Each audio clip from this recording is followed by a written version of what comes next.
that their country is a world power once again.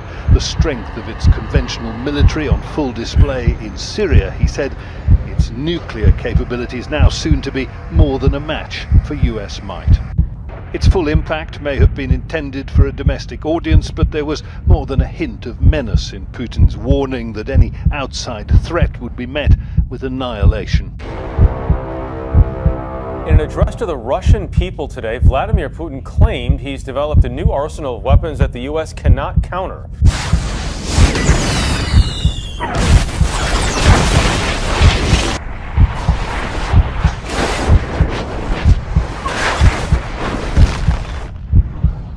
Vladimir Putin claimed he's developed a new arsenal of weapons that the U.S. cannot counter. These include a nuclear-powered cruise missile, a hypersonic missile that can strike anywhere, and a nuclear-powered underwater drone. Russia has always been a big nuclear state. No one wanted to speak constructively with us in the past. No one wanted to listen. Well, listen to us now.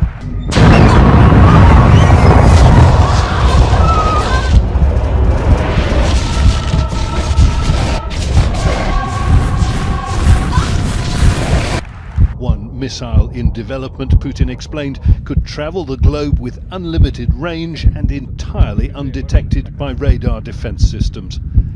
Less than 3 weeks before the presidential election, it was all greeted with ecstatic applause by Russia's political elite.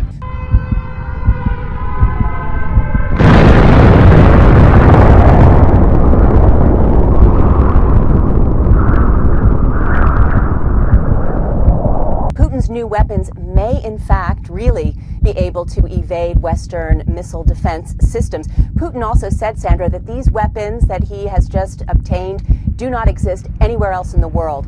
That has yet to be confirmed. But one highly respected Russian military analyst I spoke to earlier said that these weapons are for real and that the nuclear arms race is back on full scale. Just weeks before his all but guaranteed re-election, Russia's President Vladimir Putin gave his own version of a State of the Union address today.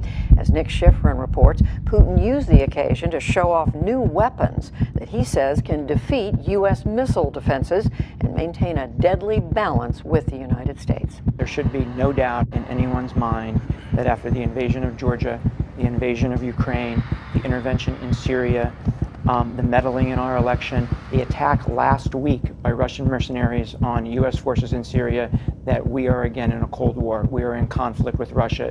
The quote of the day, probably from Putin, was perhaps, quote, "Nobody listened to us, so listen to us now." He also said, after all the applause from the audience died down, "I hope this will, quote, sober up any potential aggressor." I hope this will, quote, sober up any potential aggressor. I hope this will, quote, sober up any potential aggressor.